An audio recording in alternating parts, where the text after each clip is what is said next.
अस्सलाम वालेकुम दोस्तों, उम्मीद करती हूँ आप सब खैरियत से होंगे। आपकी खिदमत में एक नई कहानी लेकर हाजिर हुई हूँ। कहानी का उन्वान है बारिश की तलाश। शाह ख़ानदान का महल जितना बड़ा था, मेरी ज़िंदगी उतनी ही तंग थी। मैं माँ एक नौकरानी की बेटी, जिसे हसीन शक्ल व सूरत की वजह से शाह ख़ानदान की बड़ी बहू बना दिया गया था।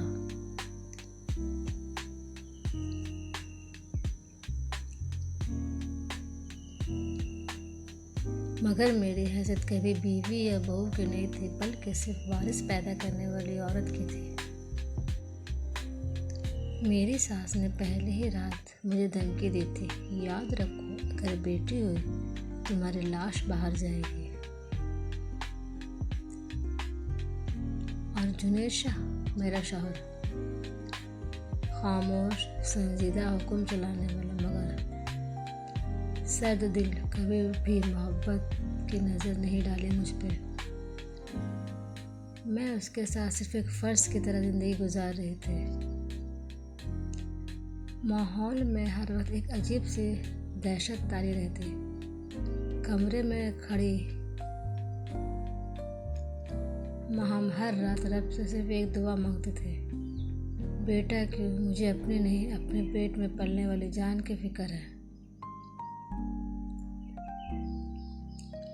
9 माह बाद जब दर्द शुरू हुआ, मेरे दिल की धड़कन दुगनी हो गई। मुझे एम्बुलेंस नहीं दी गई थी। सास ने कहा नौकरानी की बेटी, वो पैदाइश भी नौकर खाने में हो गई। मैं दर्द में तड़पती रही और एक पुराने क्लिनिक में मेरी डिलीवरी हुई। डॉक्टर ने आहिस्ता से कहा बेटी हुई, मगर बहुत कमज़ोर है, बचाने के लिए फ़ौरन इलाज करवाना होगा। मेरे जिस्म का खून जैसे जम सा गया हो, यानी मौत। मेरी ममता जाग गई। मैंने बच्ची को सीने से लगाया, किसी को कुछ बताए बगैर भाग निकली।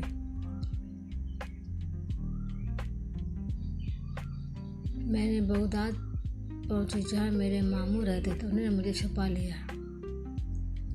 मेरी बेटी ज़ैनब नूर जैसी कमज़ोर मगर मुस्कुराती हुई। उसकी हंसी मेरे लिए ज़िंदगी थी, मगर उसकी ज़िंदगी में हर दिन बीमारी, फाका और दवा के पैसे की कमी थी। ज़ैनब को हर महीने कोई ना कोई बीमारी लग जाती। एक बार सांस रुक गई, एक बार खून की कमी हो गई। मैं कपड़े सीकर, घरों में बर्तनें धोकर अपनी बच्ची को जिंदा रखी थी। ज़ैनब कभी कभी कहती, अम्मी मेरे अब्बू कहाँ हैं? क्या वो मुझे नहीं चाहते? क्या वो मुझसे नहीं प्यार करते? मैं हंस देती, झूठ हंस देता है, सच आंसू बहा देता है। इसी तरह दिन गुजरते हुए 5 साल का वक्त गुजर गया। एक दिन ज़ैनब बेहोश हो गई। डॉक्टर ने कहा खून की शदीद कमी है, दिल कमज़ोर है, इलाज बहुत महंगा है, फ़ौरन करवाएं। मेरे हाथ कांपने लगे। मैंने हर रोज़ हर दरवाज़ा खटखटाया, यहाँ तक कि मैं फ़कीर बन गई, मगर दवा नहीं मिल सकी। आखिरकार मैंने नंबर डायल किया जिसे बरसों बाद मैंने दिल में दफन कर रखा था। फोन की घंटी बजती रही, फिर अचानक से आवाज़ आई, हेलो जुनैद, मैं माहम बोल रही हूँ। कौन माहम? तुम मर गई थी हमारे लिए। ज़ैनब तुम्हारी बेटी मर रही है। फ़ोन बंद हो गया। मेरी दुनिया अंधेरी हो गई थी। अगले दिन दरवाज़ा ज़ोर ज़ोर से बज रहा था। मैंने दरवाज़ा खोला, सामने जुनैद शाह खड़ा था। बालों में चांदी, चेहरे पे थकन, आंखों में नदामत। कहाँ है मेरी बेटी? उसने अंदर आते ही पूछा। मैं हैरान थी, खामोश रह गई। वो अंदर आया, ज़ैनब को देखा, उसके माथे पर हाथ रखा, उसे प्यार किया। उसकी आंखों में नमी थी। ये मेरी बेटी है?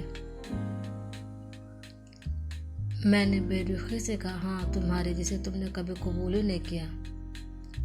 जुनैद खामोशी से बैठा रहा, फिर बोला, माँ मैं बहुत गुनाह किया है। माँ के कहने पर ज़िंदगी की सबसे बड़ी नेमत को ठुकरा दिया।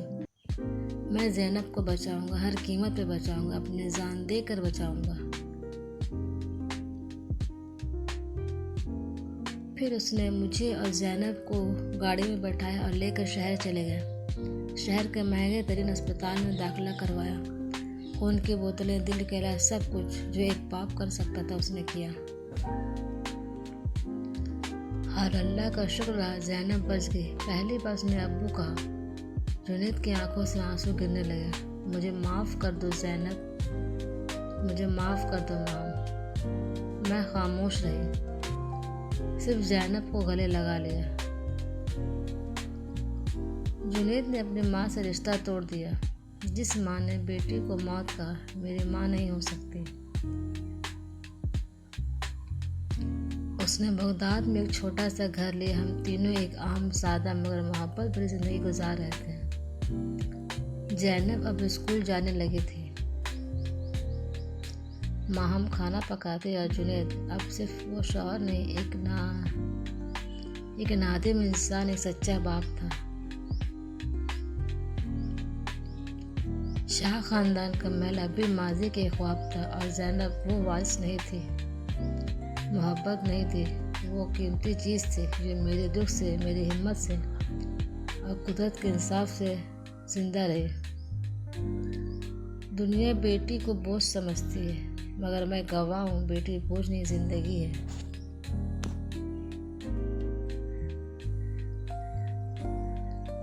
हम उम्मीद करते हैं कि आपको हमारी कहानी ज़रूर पसंद आई होगी। अगर पसंद आए तो इसे लाइक और सब्सक्राइब करें, और अगर आप हमारे चैनल पर नए हैं तो बेल आइकन ज़रूर प्रेस करें। इससे हमारी कहानी सबसे पहली फुर्सत में आप तक पहुंच जाएगी।